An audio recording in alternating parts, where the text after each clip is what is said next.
My name is Layla Stone, and at 31, I've been my family's lifeline for too long.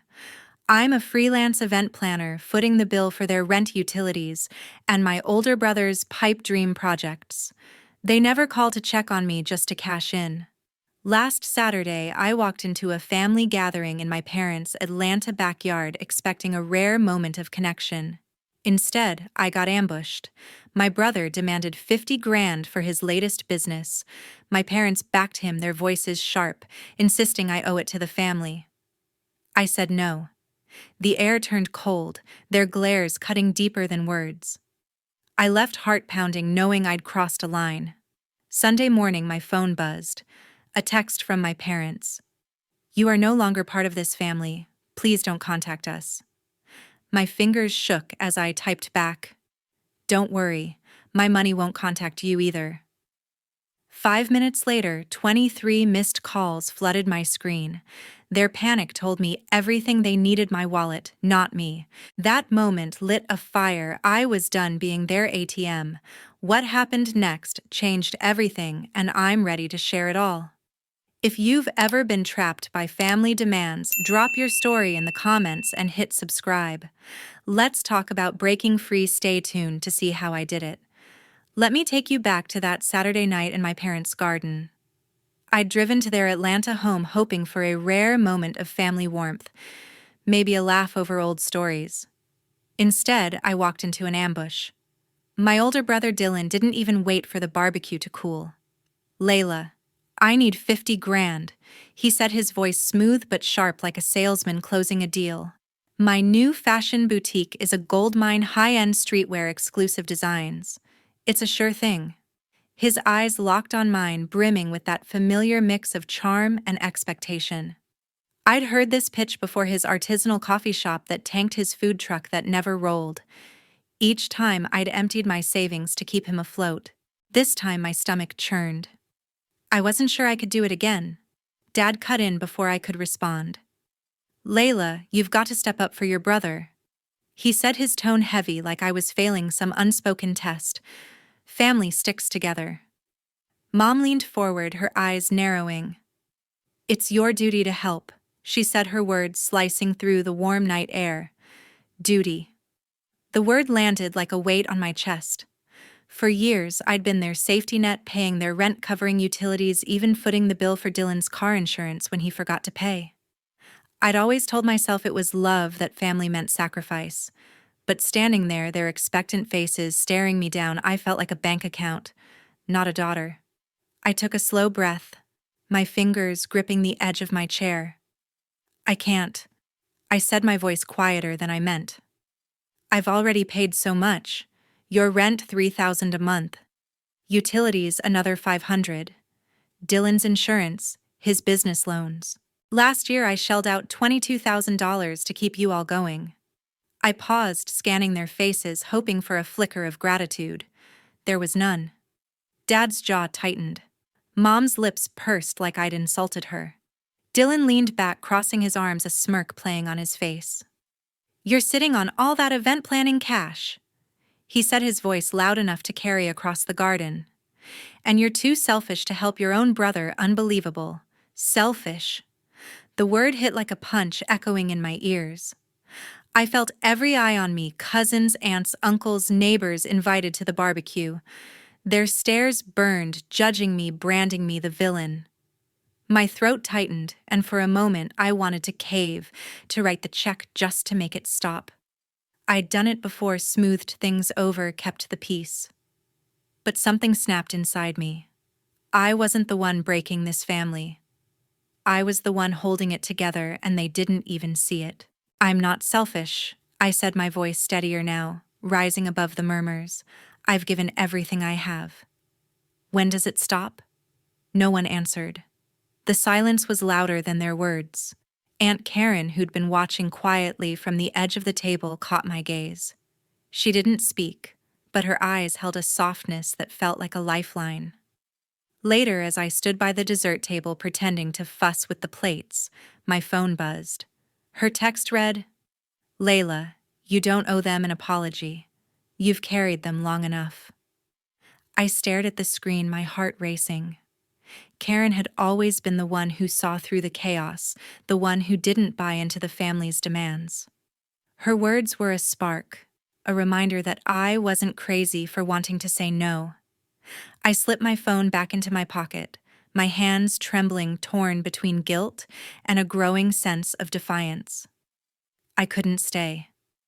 I need to go, I said, my voice barely above a whisper. I pushed my chair back, the scrape against the patio cutting through the tension. Mom called after me. "Layla, don't make a scene." Dylan snorted, muttering something about me being dramatic.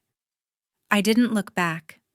I walked through the garden gate, their voices fading behind me, and got into my car. As I sat there gripping the steering wheel, my mind spun.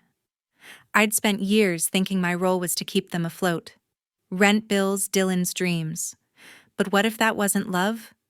What if it was just control?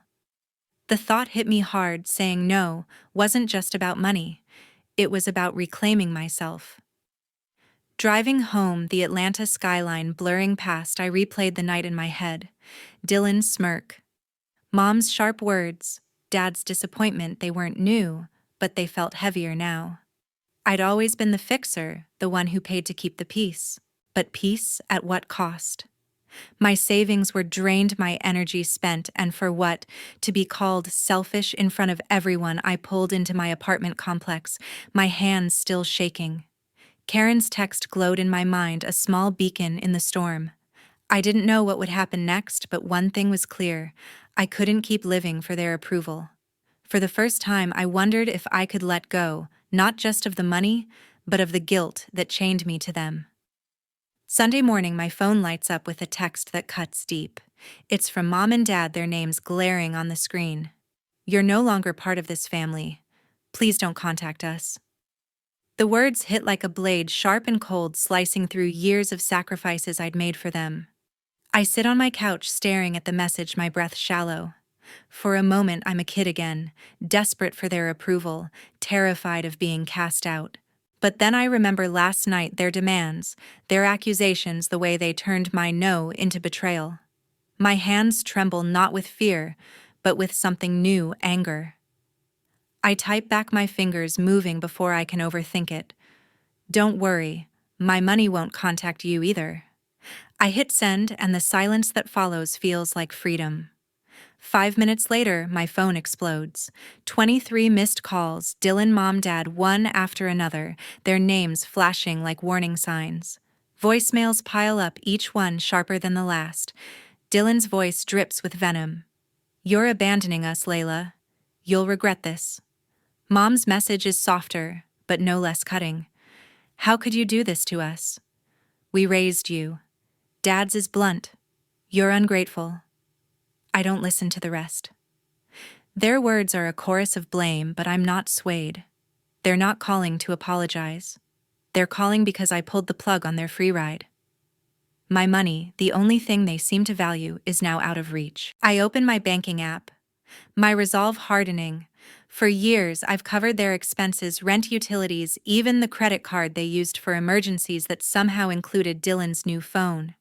I scroll through the auto payments, $3,000 for their apartment, $600 for utilities, $1 and $200 for Dylan's credit card balance.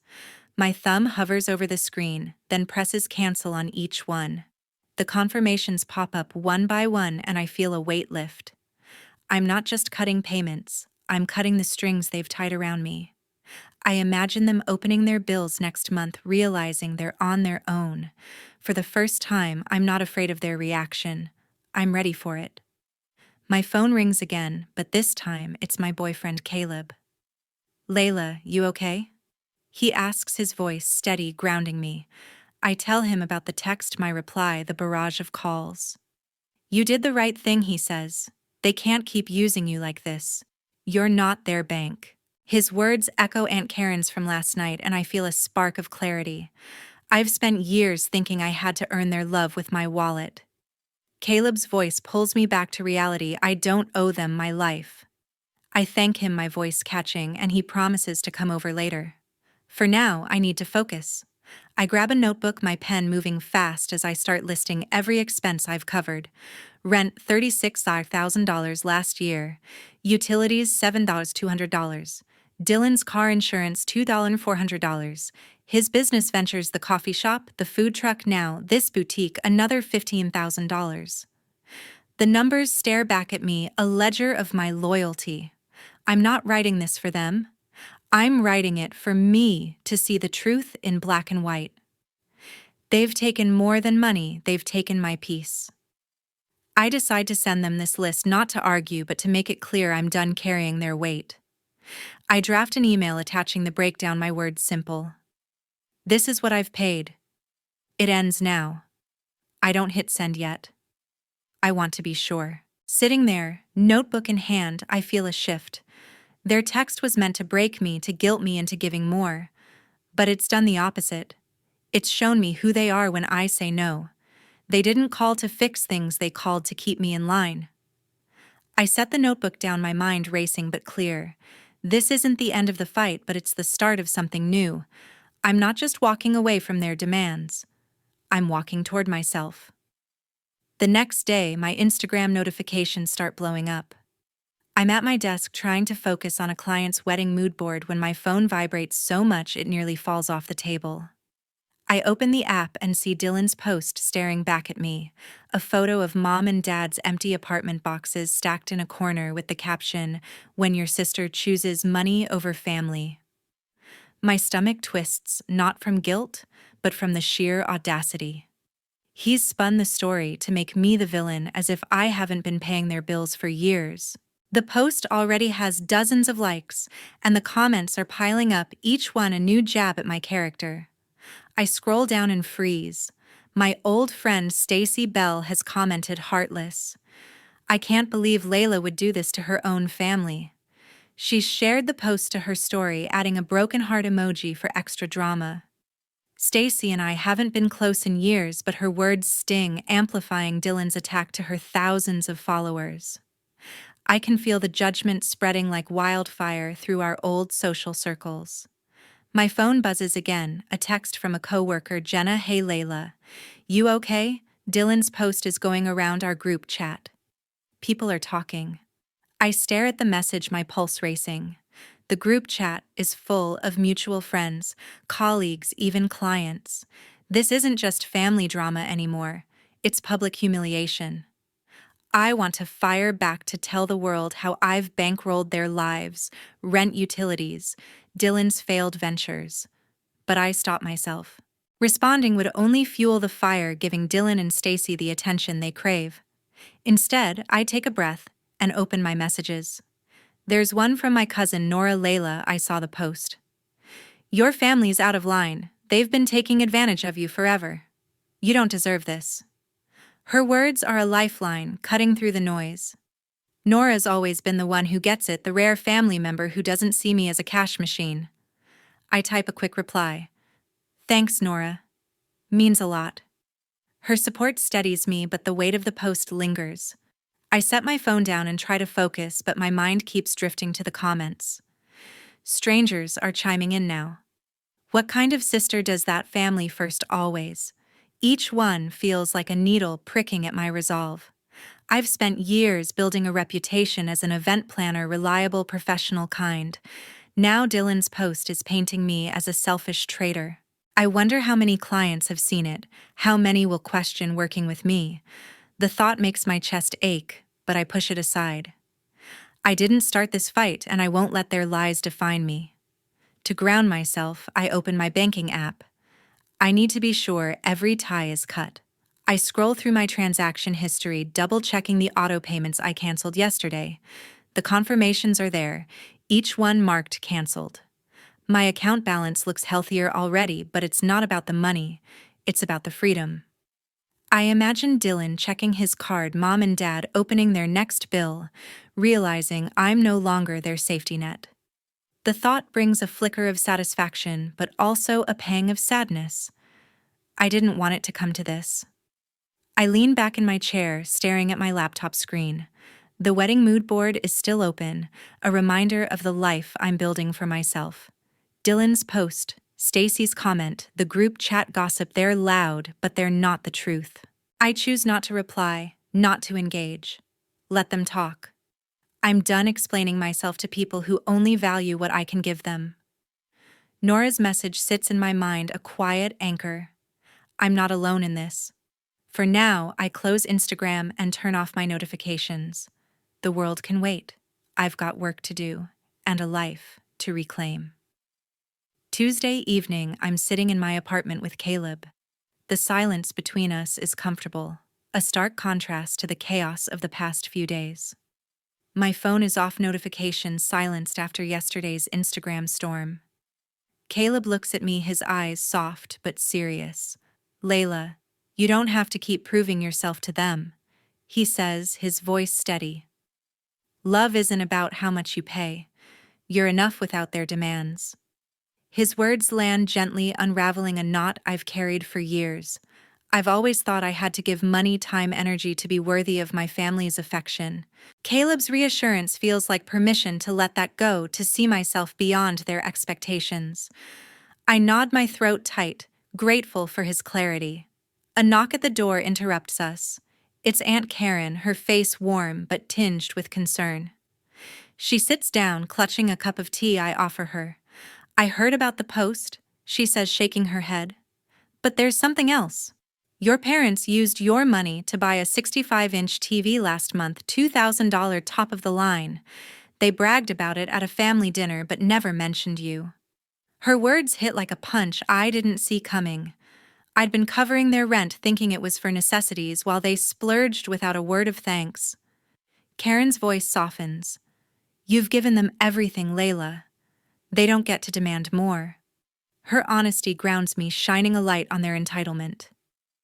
The next morning, I'm in Dr. Ellen Hayes' office, my first therapy session. She leans forward, her voice calm but probing. "What does freedom mean to you, Layla?" The question catches me off guard. I stumble, then say, "Not feeling like I owe them my life." Dr. Hayes nods, encouraging me to dig deeper. We talk about my role in the family, how I've tied my worth to their needs. It dawns on me I've mistaken their dependence for love. Every check I wrote, every bill I paid was me chasing approval that never came. The realization stings, but it's also liberating. I'm not just their daughter. I'm a person with my own limits. Back home, I pull out my laptop and start mapping out a plan. I call the utility company's electric, water, internet and request to transfer the accounts to Mom and Dad's names. I contact their landlord, explaining I'm no longer covering the rent. Each call feels like peeling off a layer of obligation. I draft a letter to send with the account details, keeping it simple. "These are now your responsibility." I'm not cutting them off out of spite. I'm giving them what they've demanded: independence. The process is tedious, but each step makes me feel lighter, like I'm reclaiming pieces of myself. That night, I open my journal, something I haven't touched in months. I write about the relief washing over me, the way Caleb's words echoed in my mind, Karen's story about the TV, Dr. Hayes' question. I'm not their ATM anymore. I scribble the words bold on the page. I'm allowed to say no. The act of writing it down feels like a promise to myself. For the first time, I see a future where my worth isn't measured by what I give. I close the journal, my heart steady, ready for whatever comes next. Wednesday morning, I'm setting up a wedding event when Dylan bursts in. The venue is buzzing with vendors arranging tables, but his entrance silences the room. He's not alone. Gavin Reed, a slick-talking guy in a tailored suit, follows him, his eyes scanning my work like a predator sizing up prey. I freeze, my hands clutching a string of fairy lights. Dylan's face is flushed, his voice loud. "Layla, we need to talk. Now." The florist glances over, but I wave her off, trying to keep this professional. My heart races, but I'm not the same person who caved under pressure last week. "I'm done running." Gavin steps forward, his tone smooth but menacing. "Your brother's boutique is a gold mine, Layla. Invest 50 grand or I'll make sure every client in Atlanta knows you abandoned your family." His words are a calculated threat aimed at my reputation as an event planner. I've spent years building trust with clients, and he's trying to weaponize that. My jaw tightens, but I hold his gaze. "You're not getting a dime. I say, my voice steady. Dylan scoffs, pacing the room, and in his agitation he bumps into a floral backdrop. The delicate structure collapses, petals scattering, a $5,000 centerpiece ruined. The vendors gasp, and I feel a surge of anger. This is my work, my space. Get out, I say, pointing to the door. Both of you. I've transferred every account, rent, utilities, everything to Mom and Dad's names. You're on your own. Dylan's eyes widen like he didn't believe I'd follow through. Gavin smirks, unfazed. You'll regret this, he says, but I don't flinch. I've faced their threats before, on Instagram, in voicemails, at family dinners. This time, I'm not backing down. They linger as if expecting me to crack, but I stand firm. Finally, they turn and leave Dylan muttering under his breath. I grab my phone and dial 911, my voice calm but firm. I need to report an incident at my workplace. I tell the dispatcher, explaining the disruption and damage. The vendors watch wide-eyed as I give details: the collapsed backdrop, Gavin's threat, Dylan's recklessness. Inside, I'm furious, but I keep my composure. This isn't just about flowers. It's about protecting what I've built. The dispatcher promises an officer will follow up, and I hang up, my hands shaking with a mix of adrenaline and resolve. I've never called the police before, but I'm not letting them intimidate me in my own space. I step outside for air, the morning sun warm on my face. I text Caleb, Dylan and some guy just showed up at work. They trashed a backdrop, but I stood my ground. I'm okay. His reply comes fast. Proud of you, Layla. You've got this. His words anchor me, a reminder that I'm not alone. I think about the past week, the garden argument, the disowning text, the Instagram post. Each time I've chosen myself, and it's starting to feel right. Dylan and Gavin can push, but they can't break me. I'm building something stronger now, a life on my terms.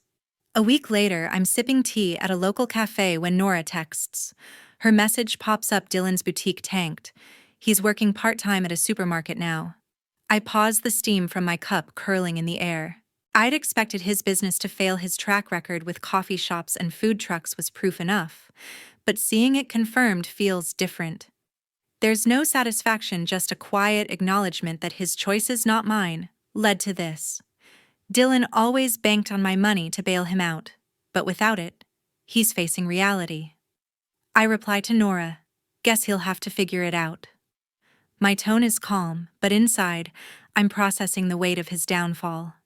Nora sends another text, this one heavier. Your parents got an eviction notice. They couldn't pay rent. My chest tightens, not with guilt, but with a strange mix of sadness and clarity. Mom and Dad relied on me for years, never planning for a day when I'd stop. I'd transferred their accounts, given them a chance to take responsibility, but they didn't. Now the landlord's notice is their consequence. I picture them packing boxes, the same ones Dylan photographed for his Instagram post. The irony isn't lost on me. They called me heartless, but their refusal to adapt brought them here. I open Instagram, curious if the drama has escalated. Stacy's posted again, a long rant accusing me of abandoning my family, calling me cold-blooded. But the response is different this time. Only a handful of likes, a few vague comments.